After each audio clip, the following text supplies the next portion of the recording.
Welcome to Heartbreak Chronicles. I knew trouble was coming when the expensive Mercedes pulled up in front of my house. The car door opened, and a man in a tailored suit stepped out, a greedy grin on his face. He was followed by the woman I once loved, my wife Vanessa. "Elliot, it's been a long time," Trevor said as he extended his hand toward me as if we were some kind of old friends. "Let's get our share of your father's estate. Move out immediately." I stay silent, watching Vanessa avoid my gaze. Just at the moment Trevor thought he had won, the door behind me opened. Ryan, my lawyer, walked in, holding a document. "That greedy grin of yours will go away when you learn the truth," I said calmly. "How did things get to this point?" "It started 8 months ago. My name is Elliot Mercer, and I work as a structural engineer for a construction company in Vancouver. Our firm specializes in the design and construction of large commercial buildings and high-end residences. I'm not that much of a workaholic, but I do take pride in my work. Every Friday night, no matter how busy I was, I would be home on time to spend the weekend with Vanessa. Our home is located in a quiet neighborhood in North Vancouver, about half an hour from downtown. The house isn't luxurious, but it's cozy and spacious, and we picked it out together after we got married. There is a huge maple tree in the yard, and in the fall the entire yard is covered in red and gold leaves. Vanessa is an interior designer working for a well-known design studio in the city center. She loves her work and is often excited to describe her new projects to me. We met in college, at a party organized by a friend. From the first moment I met her, I was drawn to her bright green eyes and hearty laugh. We married after 3 years of dating and are now in our 8th year. We have a 12-year-old son named Nathan. He's inherited Vanessa's artistic talent and my ability to think logically. He was a quiet but smart kid who excelled in school, especially in math and art. I always thought we were happily married. Although we had our arguments, they never lasted more than a day. We always solve problems before bed and never go to sleep with anger. We have a common circle of friends and regularly host barbecue parties and game nights.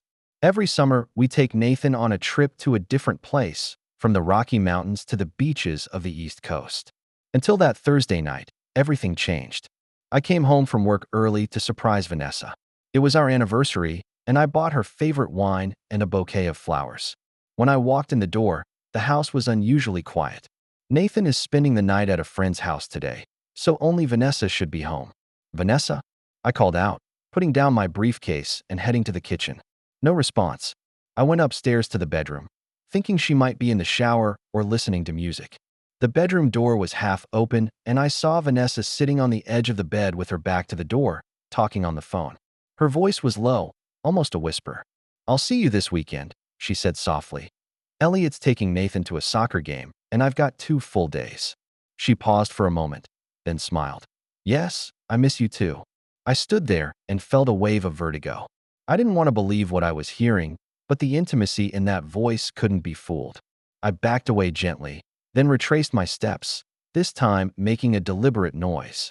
"Vanessa, I'm home," I shouted. When I walked into the bedroom again, she had put down her cell phone and the expression on her face had completely changed. She looked calm and happy, with no trace of the intimacy and excitement she had just experienced. "Elliot, you're home early today," she said, standing up and giving me a hug. I did my best to stay normal, handing her the flowers and telling her I had dinner reservations for Memorial Day. She acted happy, but I noticed her eyes weren't smiling. We went to an upscale restaurant, and all night I thought about that mysterious phone call. Over the next few weeks, I began to notice little details that I had previously overlooked. Vanessa started to work a lot of overtime, sometimes going away for a few hours on weekends for client emergencies.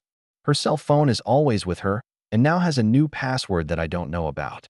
When I inquired about the changes, she always had a reasonable explanation, but I could sense that something was wrong. I decided to hire a private investigator. It's not my intention, but I need to know the truth. 3 days later, the detective sent me a set of photos of Vanessa entering a luxury downtown apartment complex with a tall man. Detectives told me that the man's name was Trevor Wright, a successful real estate developer who owns several high-end properties throughout Vancouver.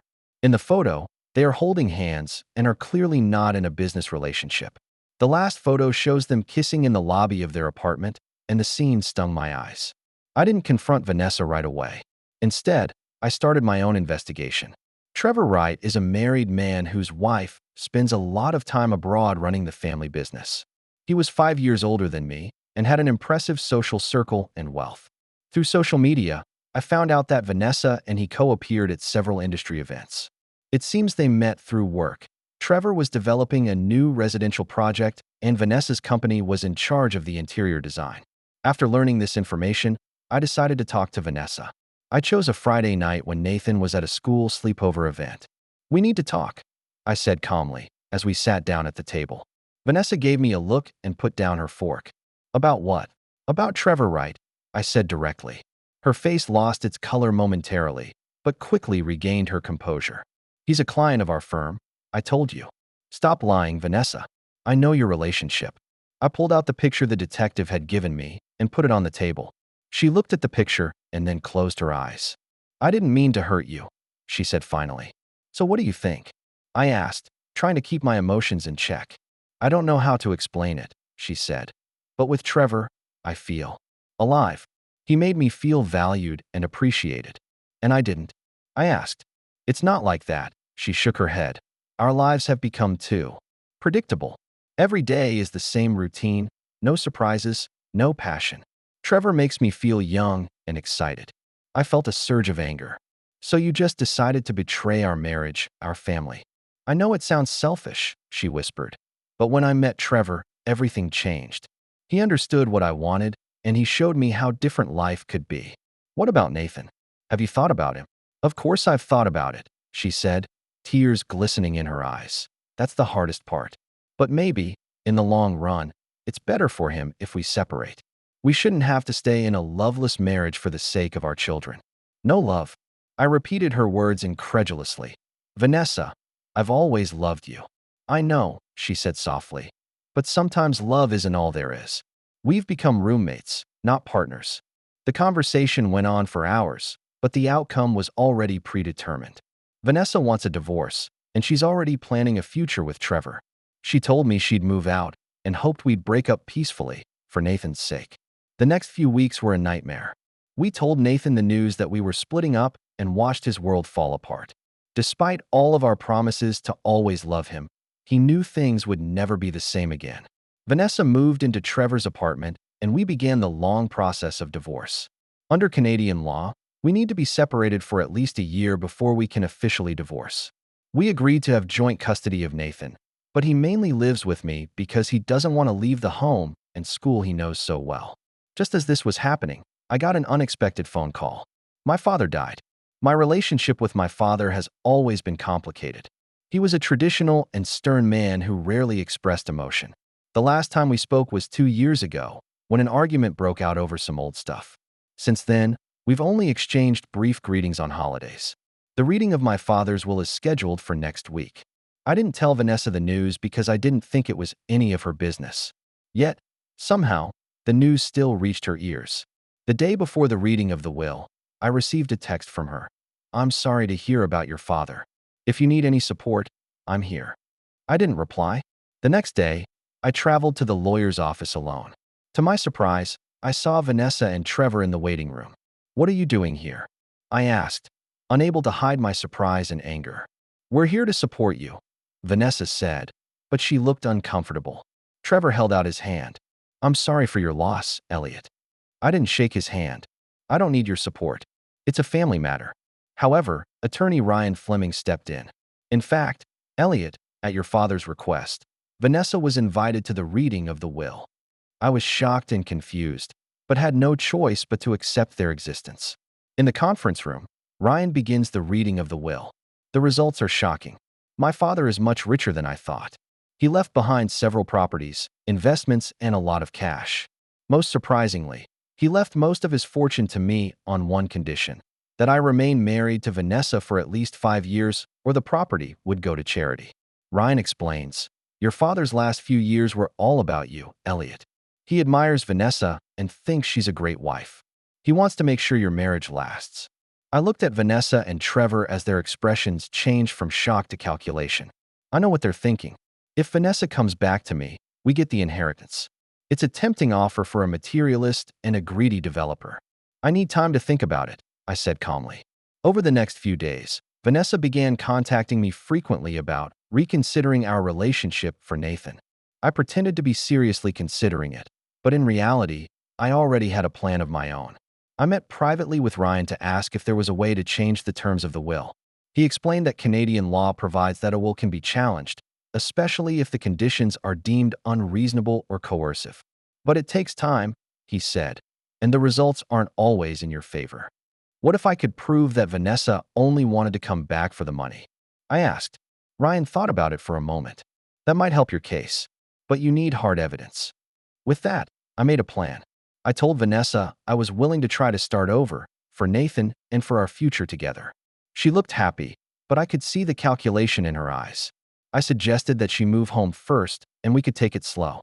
When she got home, I started gathering evidence. I installed legitimate recording devices to document her phone calls and meetings with Trevor. I noticed that despite her outward efforts to repair our relationship, she continued to meet with Trevor on a regular basis to discuss how to break up after receiving the inheritance. Most shockingly, I found out that they planned to leave Canada as soon as they got the money and travel to some country that doesn't have an extradition treaty, so they could avoid any legal consequences. They even discussed how to manipulate Nathan to get him on their side. After gathering enough evidence, I contacted Ryan and explained the situation in detail. He suggested I take legal action, but I had a different plan. I want to set a trap, I said, so that they expose true intentions themselves. Ryan looked at me uncertainly. Elliot, revenge does not bring true fulfillment. It's not revenge, I replied. It's justice.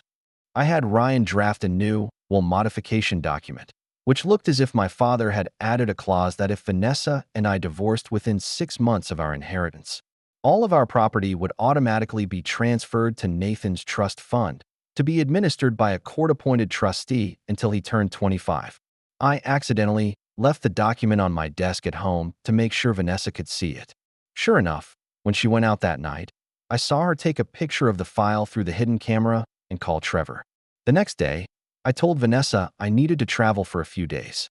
Before I left, I deliberately mentioned that my father's inheritance was about to arrive and asked her if she would like to accompany me to the bank to deal with some formalities. She agreed enthusiastically. After I left, through the surveillance system, I saw Trevor come to our house. He and Vanessa discussed something excitedly in the living room and then begin to celebrate. They even made out on my couch, an image that stung my heart, even though I had long known about their relationship. On the third day, I came home early to find Trevor's car parked in my driveway. I walked in and heard them discussing what to do with the house and property. Once the funds come in, we can get going, Trevor said, and in 6 months, we're free. But what about that document? Vanessa asked. If we get divorced, the money goes into Nathan's trust fund. No, only Elliot's portion, Trevor explained. As his wife, you are entitled to half the property. We can get the half and leave. I'm not sure it's legal, Vanessa said worriedly.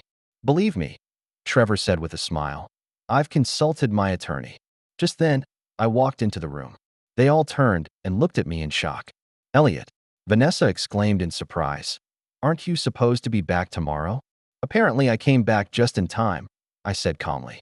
Trevor stands up and tries to take control of the situation. Elliot, we were just discussing some financial planning. Yes, I heard, I said, about how to cheat my father out of his inheritance and leave. Vanessa started to explain, but I held up my hand to stop her. No need to lie anymore. I have evidence of all your plans and conversations. Their faces changed. Trevor's attitude changes from calm to aggressive. You can't prove anything, he snapped. And even if you could, what? This is a legitimate property dispute. No. I shook my head. This is attempted fraud. I've given all the evidence to the police and my lawyer. Vanessa looked scared, but Trevor just laughed at me. Say what you will, he said. But the fact remains that as your wife, Vanessa is entitled to half of your estate, including whatever you inherit. We will get what we deserve through the courts. Let's go, he said to Vanessa. Next time we'll bring a lawyer. With that, they left, leaving me alone in an empty house. But I know that the battle has just begun. Inner collapse. After Vanessa and Trevor left, I sat alone in the living room, feeling a wave of exhaustion I'd never felt before. Though I kept my composure on the outside, I was already in pieces on the inside. 8 years of marriage, shared memories, all the plans for the future, all turned to ashes in Vanessa's betrayal. What hurts my heart even more is thinking about Nathan. How can he make sense of it all? He was only 12, the age when he needed stability and security. Later that night, when he came home from a friend's house, I had to tell him the news that his mom wouldn't be coming back for a while. Did she go to Uncle Trevor's again? He asked, a certain weariness in his tone that I'd never heard in a child before. You know Trevor? I asked in surprise. Nathan nodded. Mom takes me to see him sometimes. She said he was her special friend, but asked me to keep it a secret. He paused. I don't like him. He's always sweet-talking his mom, but when she's not looking, he looks fake. I hugged my son, heartbroken by his insight and forced premature maturity. Nathan, the next little while may be a little difficult, but I want you to know that no matter what happens, Mommy and Daddy love you. I know, he said, his voice small. But if Mommy really loved us, why did she leave? I can't answer that question. Over the next few days, I consulted for more legal advice. I was surprised to learn that, although Canadian matrimonial law generally provides that assets acquired after marriage should be divided equally, inherited property can be considered excluded property under certain conditions, especially if there are express instructions in a will. My father's will did contain such a clause, clearly stating that the estate should belong only to me and not to us as a couple. Counsel explained that this gave me a strong legal position, especially in light of Vanessa's obvious attempt at fraud. Meanwhile, Vanessa starts a PR battle. She told our mutual friends that I became controlling and manipulative, claiming that I used my father's inheritance to coerce her back into an unhappy marriage. Some friends begin to take sides, and social gatherings become awkward and tense. What surprised me the most was Trevor's actions. He started making excuses in his development projects to fire contractors and vendors that I did business with. Several of my co-workers lost important clients as a result, and the company began to pressure me to work out my personal issues. This stress peaked one Thursday afternoon when my boss, Ralph, called me into his office. Elliot, he began, his tone serious, you know I've always admired your work. But, I asked, already anticipating what was coming next. But Trevor Wright is one of our biggest clients. He just told me that if you stay with the company, he will cancel all contracts with us. I felt a surge of anger. So you're firing me for money? I've worked here for 12 years, Ralph. Ralph at least looks guilty. It's not a firing, Elliot. We can arrange for you to take a paid vacation until this matter is resolved. I stood up. It's not necessary. I resign. I packed up my things and left the office, feeling more alone than ever. I have now lost not only my wife, but also my career and part of my social circle. But I still have Nathan and my dignity, and I'm determined not to let Trevor and Vanessa win this fight. When I got home, I found a letter from Vanessa's attorney asking me to give up half ownership of the house and pay temporary alimony. The letter mentioned that the court would likely uphold these requests given the large inheritance I was about to receive. Just as I was contemplating my next move, Ryan called with unexpected news. The execution of my father's will had been approved, but with a condition I hadn't known about before. Elliot, Ryan said, there was a confidentiality clause in your father's will that I wasn't allowed to tell you about until now. What terms? The true value of heritage is much higher than we've discussed before. Your father sold his company and invested in tech stocks and real estate before he retired. Conservative estimates put the value of the estate at about 15 million Canadian dollars. I was too shocked to speak. Another thing, Ryan continues, is that the will clearly states that if someone tries to obtain an inheritance through fraud or duress, you have the right to exclude them entirely. Based on the evidence we've gathered, Vanessa and Trevor's behavior fits right into this piece. This news gave me new hope and strength. Instead of being reactive, I decided to be proactive. The next day, I arranged for Nathan to stay at my sister's house for the time being, and then set about executing my plan. I first contacted a reputable investigative reporter to share some of the questionable maneuvers in Trevor's business practices, information that I had accidentally discovered while investigating his relationship with Vanessa. Then, through my attorney, I filed a counterclaim alleging marital infidelity and attempted fraud against Vanessa, seeking full custody of Nathan and retaining all property rights. Finally, I made a bold move, contacting Trevor's wife, Olivia, through Ryan, who was running the family business in Europe. I decided to let her know about her husband's betrayal and conspiracy. A week later, the situation changed dramatically. The investigative reporter's article, published in local newspapers and online, exposed several business irregularities at Trevor that drew the attention of regulators. Meanwhile, Olivia is suddenly back in Vancouver and has reportedly hired the top divorce lawyer in town.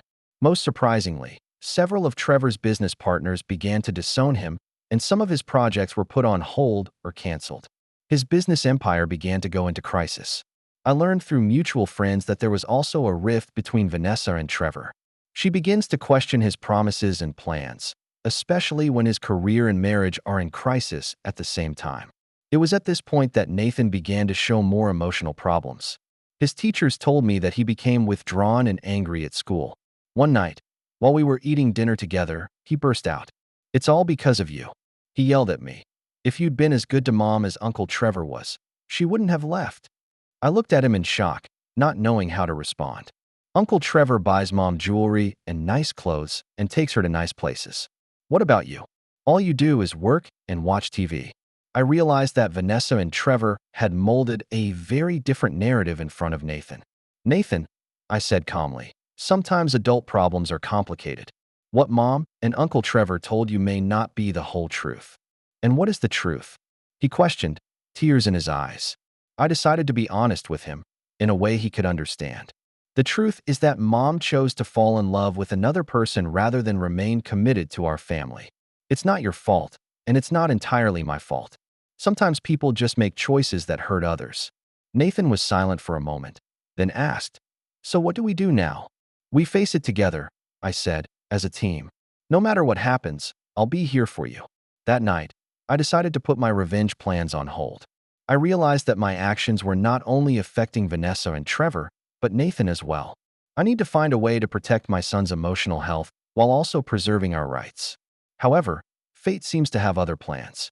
The next morning, as I was getting ready to drop Nathan off at school, I got a text from Vanessa. "We need to talk." Talk separately. I agreed to meet at a coffee shop.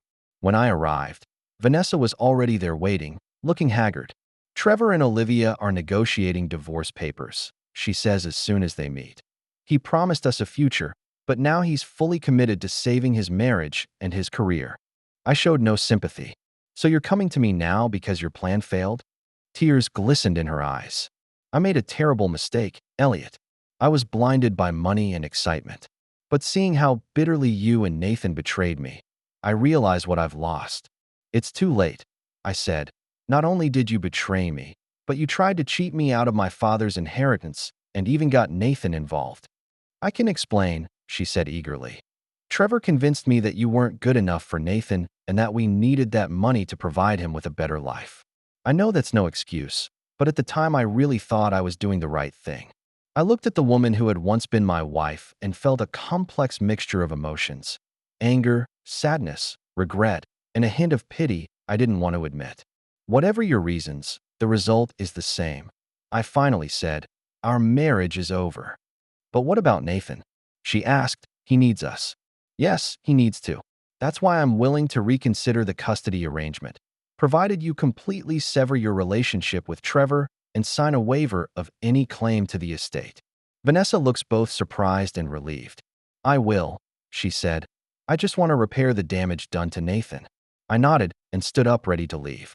"Ryan will contact your attorney to arrange the details." Just as I reached the door, Vanessa called out to me, "Elliot, I'm really sorry. It's not just about the legacy, it's about everything. I hope one day you can forgive me." I stopped but didn't turn around. Some things can't be forgiven, Vanessa, only accepted. Walking out of the coffee shop, I felt a strange sense of calm. The flames of vengeance began to fade, replaced by a focus on the future, my future and Nathan's. 2 days later, I received the shocking news that Trevor had suffered a heart attack after an emergency business meeting and was taken to the hospital. Even more surprisingly, police found suspicious documents in his office showing that he had been involved in money laundering and tax fraud for years. The investigation quickly expanded to involve multiple of his business partners and projects. Media reports say he faces a long prison sentence if convicted. Just as this was happening, Ryan informed me that the estate transfer process was complete. I'm now a millionaire, but the news brought me far less joy than I thought it would. A month later, I received a special email. It was a letter written to me by my father and, as he had arranged, forwarded to me by Ryan after the estate was delivered. In the letter, my father explains why he is so strict about protecting his heritage. As it turns out, he had experienced a similar betrayal when he was younger. His first wife, not my mother, used him for money and ultimately almost destroyed him. I saw the way Vanessa looked at you, he wrote. And it wasn't love, son, it was calculation. I hope I am wrong, but if I am right, I hope these arrangements will protect you from the pain I once suffered. Reading the letter brought tears to my eyes. Not for the money, not for Vanessa's betrayal, but for finally understanding my father's pain and care. Day by day, life began to take on a new pattern. I used a portion of my inheritance to start my own consulting engineering firm specializing in sustainable building design. Nathan's performance at school begins to improve, especially after he sees Vanessa regularly. She's really trying to be a better mom. That's what I have to admit. Trevor was eventually sentenced to prison and his business empire collapsed. Olivia, who received most of her assets in the divorce and lawsuit, is said to have returned to Europe to restart her life. As for Vanessa, I've heard she's gone back to designing and started her own small studio. We're on estranged terms now, but at least we're civilized, mostly for Nathan's benefit. Finally, 6 months after all of this, I made the decision that it was time to sell this house full of memories and look for a fresh start. Nathan and I started browsing for a new home, hoping to find a place where we could rebuild our lives. Just a few days before we were going to move out, the doorbell rang. I opened the door to see Trevor standing there, looking polished despite his impending imprisonment, with that familiar greedy grin on his face. And behind him, Vanessa. "We're here to get our fair share of your father's estate," he declared haughtily, "and move out at once." As it turns out, he found a legal loophole, claiming that Vanessa was still my legal wife during the execution of the will and therefore entitled to a portion of the estate. He has persuaded a magistrate to temporarily freeze some of his assets pending further hearings. Just at that moment, the door behind me opens and Ryan walks in, a file in his hand. "That greedy grin of yours will go away when you learn the truth," I said calmly. Ryan handed Trevor the papers. "This is the decision of the Supreme Court confirming the validity and exclusivity of Elliot's father's will. In addition," he continued, "this is a notice of criminal charges against you for attempted fraud." Trevor's face changes and he starts to argue, but Ryan cuts him off. "The judge was very upset with your attempts to take advantage of the loopholes in the law, especially considering you've already been convicted of other crimes. This could affect your sentencing." Vanessa looks shocked and confused. "But you told me it was legal," she told Trevor. "He used you, like he uses everyone," I told her. Trevor suddenly became angry and charged at me. "You ruined everything for me." But just then, 2 police officers stepped out from behind Ryan and stopped him. "Trevor Wright, you're under arrest for attempted fraud," one of the officers announced, beginning to read the Miranda warning. Vanessa stood there in tears as the police took Trevor away. "I don't know," she mumbled. "He told me it was just a legal process and that we had rights." I looked at her and felt a strange relief. "It's time to end it, Vanessa. It's time we all moved on." She nodded and wiped away her tears. "Is Nathan okay?" "He'll be fine," I said. "He's strong. Tougher than any of us." Ryan turned to me when Vanessa left. "It's over, Elliot. You win." I look out the window, and the sunlight spills over the huge maple tree in the yard. "No one really wins a fight like this, Ryan. But at least we can learn from it." That night, when Nathan came home, I told him it was all over and we could start a new life. I promised to always be honest with him and always honor the truth, no matter how painful. "Dad," he asked, "do you hate Mom?" I considered for a moment before answering. "No, I don't hate her. I am saddened by her decision, but hate only keeps us in the past. We need to move forward. Then we'll be fine, right?" he asked, hope in his voice. I embraced my son and felt a peace I hadn't felt in a long time. "Yes, Nathan, we'll be fine." A few months passed, and life began to take on a new look. Nathan and I moved into a new house in West Vancouver, just a few minutes' walk from the beach. It's a fresh start, away from places that are filled with painful memories. My engineering consulting firm, Mercer Sustainable Designs, is starting to get recognized. I choose to only accept projects that I truly believe in, focusing on environmentally friendly construction and affordable housing solutions. This selectivity allows me to maintain a work-life balance and ensure that I have enough time for Nathan. Nathan is not adjusting well to his new school at first. He became more introverted and wary of new friends. The school counselor suggested that he might need professional help to deal with the emotional impact of his parents' divorce. So I found a child psychologist and took Nathan to see her weekly.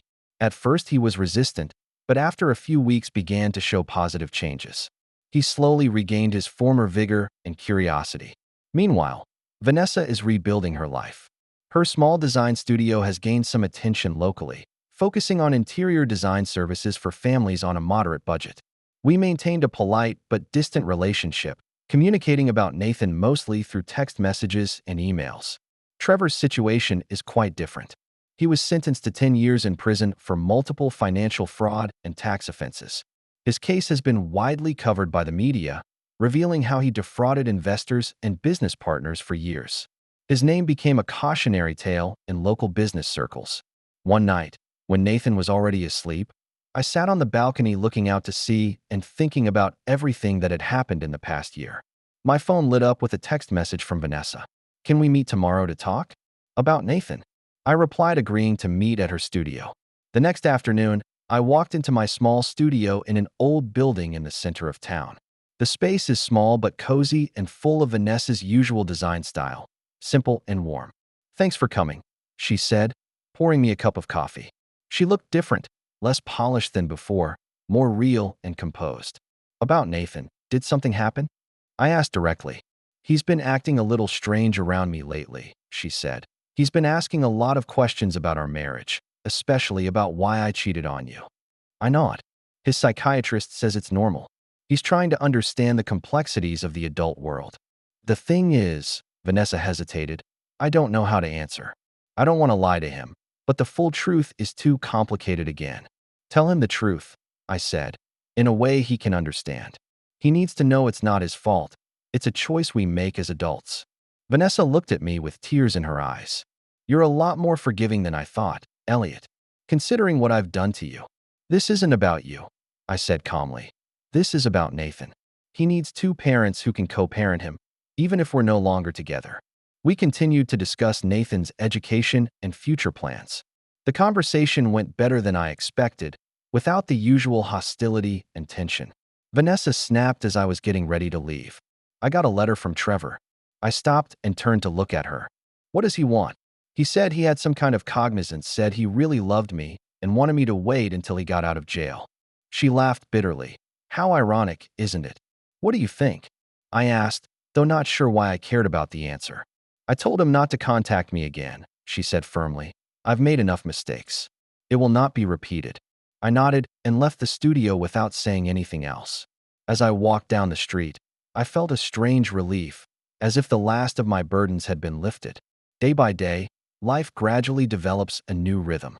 Nathan stays with Vanessa on weekends and some weekdays, and lives with me the rest of the time. We created new traditions: movie nights on Sunday nights, beach hikes on Saturday mornings. My company has grown steadily as well, and I've even hired a couple of employees to help with the increased workload. I began accepting invitations from local universities to occasionally teach sustainable building design courses, which gave me an extra sense of satisfaction. One Thursday, 6 months later, while working in my office, I received a call from an unknown number. "Is it Elliot Mercer?" A female voice asked. "Yes, I am. My name is Mia Chun, and I am a social worker at Vancouver General Hospital. We have a patient here, Trevor Wright, who was very sick in prison and was transferred to our hospital. He asked to see you." I felt a pang of shock. Why did he want to see me? He didn't give a specific reason, only that it was a matter of life and death. She paused. Normally we wouldn't get involved in this kind of request, but given his situation, what happened to him? I found myself asking. "Advanced pancreatic cancer. The doctors aren't giving him much time." I was silent for a moment, contemplating the unexpected situation. Trevor, the man who almost ruined my life, now lying in a hospital bed with his days numbered, asked to see me. "I need to think about it," I finally said. "I understand," Mia replied. "If you decide to come, please let me know." That night, I tossed and turned and couldn't sleep. I don't owe Trevor anything, and the pain he's caused Nathan and me is far from gone. But on the other hand, maybe understanding what he was trying to say on his deathbed could help me let go of the past completely. The next morning, I decided to go to the hospital. I told myself it wasn't for Trevor, but for my own inner peace. The smell of the hospital, a mixture of disinfectant and disease, evoked unpleasant memories. Mia was waiting for me at the entrance and led me through several corridors to a private ward. "He's doing better than he was a few days ago," she whispered through the door, "but he's still very weak. Please keep the conversation short." I nodded, then pushed the door open and stepped inside. The man lying in the hospital bed was almost unrecognizable to me. Trevor's once tall and upright figure is now wasted to the bone, his skin an unhealthy grayish-yellow color. His eyes, once full of confidence and charisma, were now deep in their sockets and dull. "Elliot," he said, his voice weak but still with that familiar arrogance. "I thought you wouldn't come." "I thought so," I replied calmly, standing at the end of the bed, keeping my distance. "What did you want to see me for?" Trevor tries to adjust his posture, wincing from the pain. "Straightforward and clear, as always. That's why Vanessa eventually got tired of you." I felt a surge of anger come over me, but suppressed it. "If you called me here just to insult me, I can leave now." "No, no," he shook his head. "I apologize. Old habits are hard to break, even in the face of death." He paused for a moment, trying to control his breathing. "I called you here to tell you something." "What is it?" "First of all," he said, "you should know that Vanessa never knew my whole plan about the estate. She really thought we were just going through the legal process." "It doesn't matter," I said. "It may not be important to you," he insisted, "but it may be important to your son. He should know that his mother is not a complete liar." I didn't respond and waited for him to continue. "Secondly," his voice grew weaker, "I owe you an apology. It's not just about Vanessa. It's about my interference in your career and all those lawsuits against you." "Why the sudden conscience?" I asked skeptically. He let out a bitter laugh. "Cancer has that effect. When you know you're about to die, a lot of things suddenly become clear." He coughed a few times, then continued. "All my life I've been looking for more money, more success, more conquests. But now, I will leave this world with nothing." "Is that what you're trying to tell me? Life lessons?" "No." He shook his head. "There's one last thing. The single most important thing." He gestured for me to come closer. After a moment's hesitation, I walked over to the bed.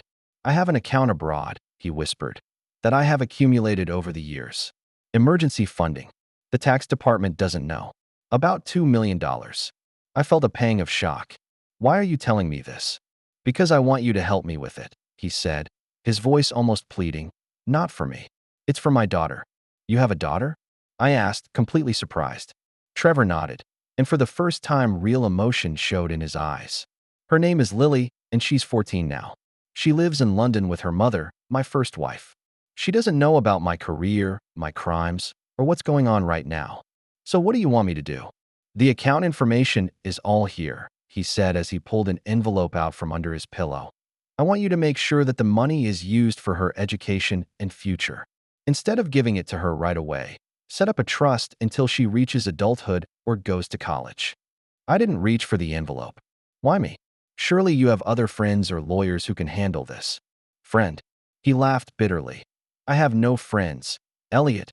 Only accomplices and exploiters. As for the lawyers, they'll withhold most of the money as fees, or worse, report it to the authorities." He paused. "But you're the most decent man I've ever met. Even after I hurt you, you kept your dignity and principles. I know you'll do the right thing." I look at this man who was once my enemy, now weak and powerless, facing the fear of death.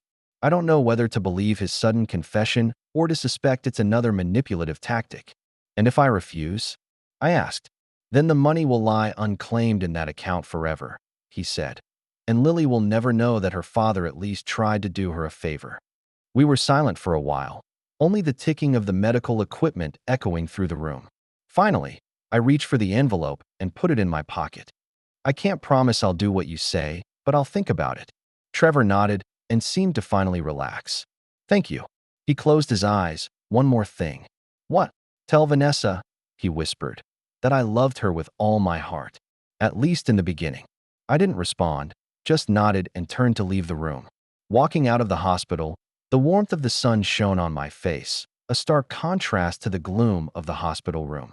I stood there for a long time, contemplating the marvelous twist of life, my former enemy now trusting me with his daughter's future.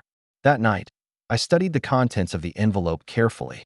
In addition to the bank account information, there was a photo and address of Lily, as well as a letter addressed to her. It all seems real. Over the next few days, I consulted with an attorney who specializes in international finance to find out how to legally handle the funds. Ultimately, I decided to set up a trust as Trevor had requested, but in a completely transparent and legal way that ensured that the funding was clear and that the taxes were handled appropriately. 2 weeks later, I received a call from Mia informing me that Trevor had passed away. There was no funeral and hardly anyone mourned him. A once powerful businessman who eventually left this world alone. I decided to keep my promise to him, not only to honor the wishes of a dying man, but also for the sake of the innocent girl who should not have to pay for her father's crimes. In the process of dealing with all of this, I realized that I was no longer angry at Trevor or Vanessa. The burning sense of betrayal and desire for revenge has faded, replaced by a calm acceptance and focus on the future. A month later, I received a letter from London. It was from Lily's mother, thanking me for setting up a trust fund for her daughter and explaining the last moments of Trevor's life. The letter was accompanied by a recent photo of Lily, who has Trevor's eyes but a warmer and more genuine smile. Looking at this photo, I feel a strange connection. This girl's life will be changed by my decision, just as mine was changed by Trevor's. The cycle of life is somehow complete. Later that night, Nathan asked about why I looked different lately. Different? I asked. Different in what way? You look more relaxed, he said, like you're not angry anymore. I thought for a moment and then replied, I think I've finally learned to let go. There are some things we can't change. We just have to accept them and move on. Like what happened when Mom and you split up? He asked. Yeah, something like that. So you forgive Mom? This question has had me thinking for a long time.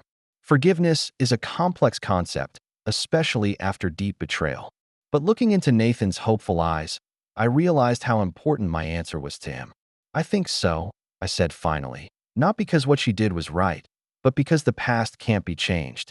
Forgiveness allows us to let go of resentment and move forward. Nathan smiled, seemingly relieved by the answer. I realized that even though he never said it, he had been torn between two loyalties, his love for his mother and his support for me. A few days later, I contacted Vanessa and asked if she would like to join me and Nathan for dinner. This is the first time we've seen each other for non-essential reasons since the divorce. We chose a moderately priced Italian restaurant with a relaxed and neutral atmosphere. Nathan was obviously happy to see the two of us able to sit together in a civilized manner. Dinner went better than expected. We talk about Nathan's school, my new project, Vanessa's studio. When Nathan went to the bathroom, I told Vanessa about Trevor. He passed away? She asked in shock. I nodded and briefly explained the situation. Tears glistened in her eyes when I mentioned his last words. I feel sorry for him, despite all the terrible things he did, she said softly. Dying in a prison hospital, alone. Not altogether alone, I said. He has a daughter, in London. Vanessa looked surprised, but shows no jealousy or anger. He never mentioned it. I think he had a lot of secrets, I said, but at least at the end, he tried to do one good thing. We were silent for a while, then Vanessa said, I owe you an apology, Elliot. Not just about Trevor, but what I did in my marriage. I was too focused on what I wanted and didn't appreciate what I already had. We've both made mistakes, I replied, and I'm not the perfect husband. But that's all in the past. What matters is how we create a healthy environment for Nathan now. You always put him first, she smiled. That's something I've always admired about you. When Nathan returned, he seemed relieved to see us talking calmly. The rest of the dinner was spent in a pleasant atmosphere, almost like a normal family gathering. Over the next few months, the situation gradually improved. Vanessa and I have developed a new relationship. Not friends, not enemies, but co-parenting partners. Nathan's mood also stabilized and school performance improved significantly. My firm continued to grow and even won a major government contract to design an environmentally friendly community housing project. The project attracted media attention, and I found myself being invited to speak at various venues to share my ideas on sustainable architecture. At one such event, I met Claire, an environmental lawyer. We had a great time talking and found a lot in common. After that, we started seeing each other regularly and slowly developed a relationship. I'm being very careful with this new relationship, especially regarding the timing of introducing Claire to Nathan. After 3 months of dating, I decided it was time for them to meet. We opted for a simple picnic in the park. Nathan was a bit formal at first, but was soon impressed by Claire's sense of humor and sincerity. At the end of the day, he whispered to me, "I like her, Dad. She's cool." A few weeks later, during one of the weekends Nathan spent with Vanessa, I told Vanessa about Claire. "I'm glad you found someone," she said sincerely. Nathan mentioned her and said she made you laugh more. "She does," I admitted, "but we're moving slowly. I don't want to make the same mistake." "Sometimes it's better to slow down," Vanessa said. "I hope this time turns out well for you, Elliot. You deserve it." Life moves on.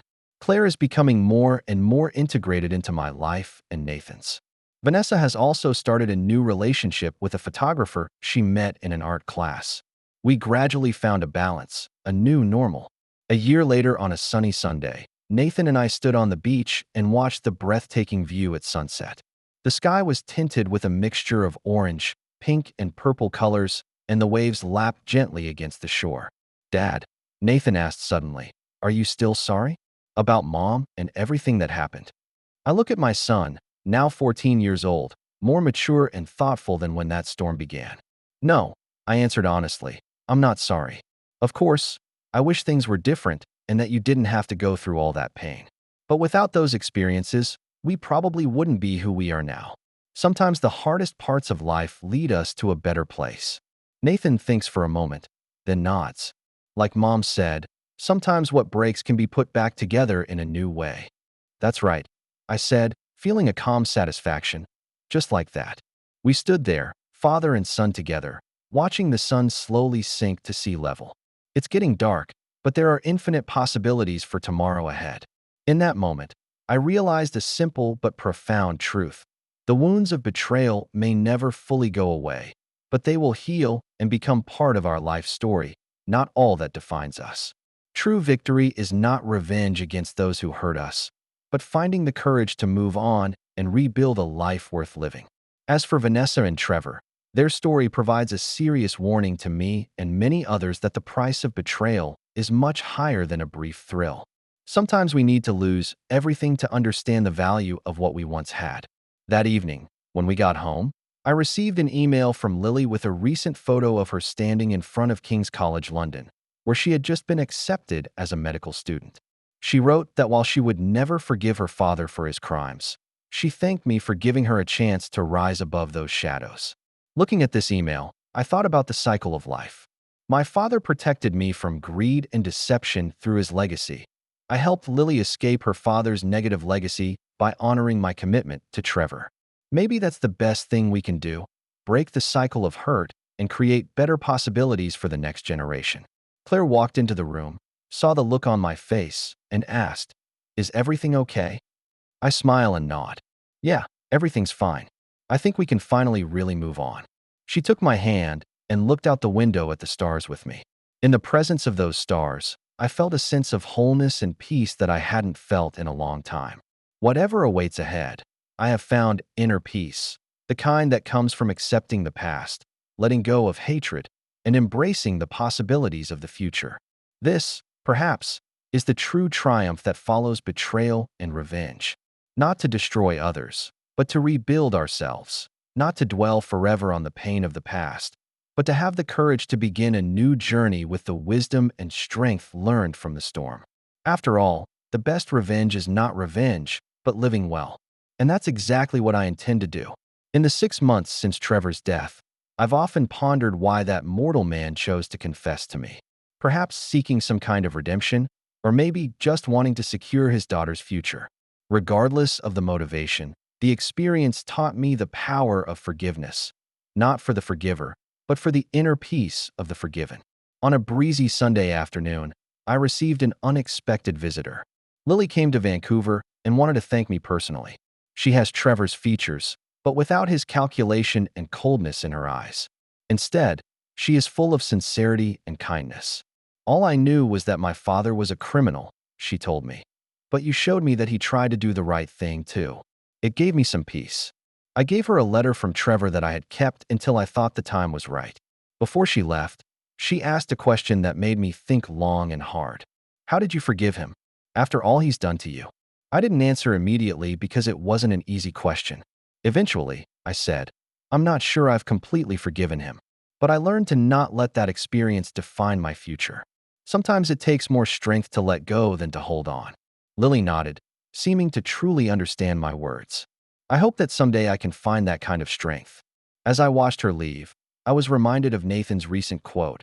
You know, Dad, sometimes bad things happen to give good things a chance to happen. Maybe he's right.